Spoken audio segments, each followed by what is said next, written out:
Hello दोस्तों, daily current affairs MCQ series में आपका स्वागत है और इसमें मैं आज आपसे डिस्कस करने जा रहा हूं तिरुपति बालाजी के लड्डू और उसके जीआई टैग को लेकर के।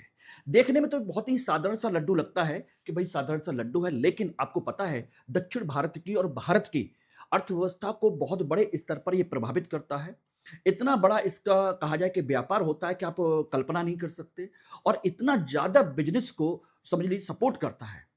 और ये हाल ही में बड़ी चर्चा में रहा है और यूपीएससी के दृष्टिकोण से अगर हम बात करें तो इस पर कई तरीके के क्वेश्चन बन सकते हैं। यस, तो मैं आज उसी टॉपिक पर आपको चर्चा करने की कोशिश कर रहा हूं कि इस पर यूपीएससी के पॉइंट ऑफ व्यू से क्या क्वेश्चन बन सकता है और आपको सभी स्टूडेंट्स को किस तरीके से इसे देखना चाहिए। और ध्यान रखिएगा, इस वीडियो को पूरा देखिएगा, पूरा देखने के बाद समझने की कोशिश कीजिएगा कि किस तरीके से चीजें आपके करंट अफेयर में उठाई जाती हैं और किस तरीके से आपके लिए जरूरी है। तो चलिए, इस पर देखिए सबसे पहले जो क्वेश्चन बनता है उसको ध्यान से सुनिएगा, जो मैं चर्चा करने जा रहा हूं। निम्नलिखित कथनों पर विचार कीजिए। जीआई टैग किसी उत्पाद की गुणवत्ता प्रतिष्ठा को उसके भौगोलिक क्षेत्र से जोड़ता है। नंबर टू, जीआई टैग का स्वामित्व किसी निजी कंपनी के पास हो सकता है। तीसरा, जीआई टैग डब्ल्यूटीओ के ट्रिप्स एग्रीमेंट से संबंधित है। उपरोक्त में से कौन सा कथन सही है? केवल एक और दो, एक और तीन, दो और तीन, एक दो तीन। और इस तरह के यूपीएससी के क्वेश्चंस आपसे पूछे जाते हैं। अब सोचिएगा, बाहर क्वेश्चन क्या था, बाहर टॉपिक क्या था? तिरुपति बालाजी के लड्डू। लेकिन यहां पर कोई भी क्वेश्चन, कोई भी टॉपिक ऐसा नहीं है जो तिरुपति बालाजी के लड्डू से संबंधित हो। लेकिन उसमें जीआई टैग का जो कंसेप्ट है बहुत इंपॉर्टेंट है और वही आपके ट्रेडिशनल या बैकग्राउंड में क्वेश्चन बनता है, इसलिए इसको ध्यान से सुनने की, समझने की, हर पहलू को पढ़ने की जरूरत है। तो इसमें देखेंगे तो बिल्कुल ये बात सही है कि ये भौगोलिक संकेतक होता है। जीआई टैग का मतलब होता है ज्योग्राफिकल इंडिकेटर यानी भौगोलिक संकेतक, यानी कि भौगोलिक क्षेत्र से पहचान है उसकी गुणवत्ता प्रतिष्ठा की। दूसरी बात, ये निजी कंपनी के पास हो सकता नहीं, ये क्षेत्र विशेष की पहचान है, सामुदायिक पहचान है। किसी निजी कंपनी की कोई भी इस पर कहा जाए कि अपनी अथॉरिटी नहीं हो सकती, इसलिए गलत है। और ये गलत है तो सोचिएगा, 2 नंबर, 2 नंबर और 2 नंबर इन तीनों ऑप्शन में आ रहा है, इसलिए इसको एलिमिनेशन ट्रिक कहते हैं। तो इसको आप हटा सकते हैं, इसका मतलब बाकी एक और तीन सही है, इसका मतलब ये रहा। अब कहोगे कि ट्रिप्स क्या है? देखिए, डब्ल्यूटीओ में एक समझौता है जिसे ट्रिप्स कहते हैं, trade related intellectual property right agreement, उससे संबंधित है, प्रॉपर्टी राइट्स को लेकर के। यानी कि आपका जो कहा जाए कि बौद्धिक संपदा अधिकार होता है उससे संबंधित। ओके, अब इसमें देखेंगे तो इसको आप समझ लीजिएगा। अब ये चर्चा में क्यों रहा? हाल ही में तिरुमाला तिरुपति देवस्थानम यानी कि तिरुपति बालाजी मंदिर जो है, उसमें मई 2026 में 1.25 करोड़ यानी 1.21 करोड़ तिरुमाला लड्डुओं की बिक्री की गई, जो अब तक का सर्वाधिक मासिक रिकॉर्ड है। पिछले साल इसी महीने में 1 करोड़ लड्डुओं की बिक्री से भी अधिक है। इसका मुख्य कारण है भगवान वेंकटेश्वर के लिए दर्शन के लिए आने वाले तीर्थ यात्रियों की संख्या में अत्यधिक वृद्धि।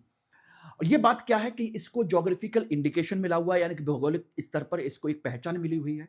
अब जीआई टैग क्या है? एक प्रकार का बौद्धिक संपदा अधिकार है जो उसकी विशिष्ट पहचान को उसको भौगोलिक क्षेत्र से जोड़ता है।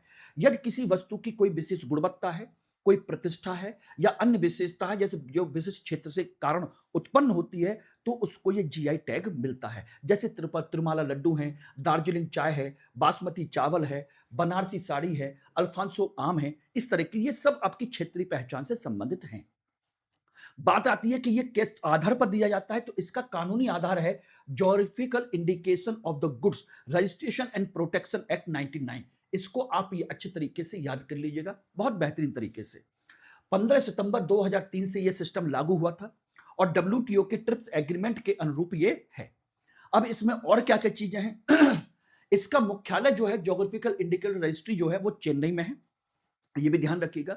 इसको प्रदान कौन करता है? जीआई रजिस्ट्री चेन्नई वाणिज्य एवं उद्योग मंत्रालय के अंतर्गत है। जीआई रजिस्ट्री डिपार्टमेंट जो है वो इसको जारी करता है और controller general patent design and trademark के प्रशासनिक नियंत्रण में आता है।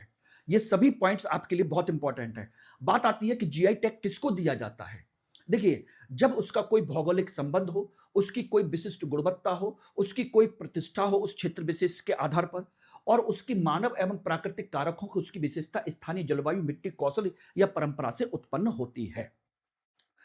और ये किस-किस को मिल सकता है? किसी भी कृषि उत्पाद को मिल सकता है, प्राकृतिक उत्पाद को मिल सकता है, हस्तशिल्प को मिल सकता है, विनिर्मित वस्तुओं को मिल सकता है, खाद्य पदार्थों को मिल सकता है और सबसे बड़ी चीज़ है कि इसकी वैधता केवल 10 वर्ष के लिए होती है। 10 वर्ष के बाद इसे फिर से नवीकरण कराया जा सकता है। ओके? तो ये मैंने सभी इंपॉर्टेंट पॉइंट आपको बता दिए। इसका मतलब ये परमानेंट नहीं होता। हर 10 साल पर इसको रिन्यू करना होगा। ओके? क्लियर है? अब यहां पर देखिए प्री के लिए तो मैंने आपको बता दिया। अब मेंस के लिए क्या क्वेश्चन बन सकता है? जीआई टैग केवल बौद्धिक संपदा संरक्षण का साधन नहीं है, बल्कि स्थानीय अर्थव्यवस्था, सांस्कृतिक विरासत, ग्रामीण रोजगार, भारत की सॉफ्ट पावर को सुदृढ़ करने का प्रभावी माध्यम भी है। इस कथन की विवेचना कीजिए। 250 शब्दों में आपसे यह क्वेश्चन पूछा भी जा सकता है। बताइएगा ये आज का टॉपिक आपको कैसा लगा, किस तरीके का लगा? और ध्यान रखिएगा जीआई टैग की अब तक की जितनी भी लिस्ट है, उसको आप निकाल सकते हैं तो मच बेटर है कि आपको अब तक किस-किस क्षेत्र को, किस-किस चीज़ को, क्या-क्या जीआई टैग मिल चुके हैं। चलिए, धन्यवाद। और ध्यान रखिएगा स्टडी आईक्यू आईएएस पर जाकर के अगर हिस्ट्री ऑप्शनल का कोर्स मेरे साथ जॉइन करना चाहते हैं तो एमके लाइव कोड के माध्यम से जीएस या हिस्ट्री ऑप्शन कोई भी जॉइन कर सकते हैं और मुझे यहाँ पर कॉन्टैक्ट कर सकते हैं और इसको आप यहाँ पर टेलीग्राम ग्रुप को जॉइन कर सकते हैं। धन्यवाद।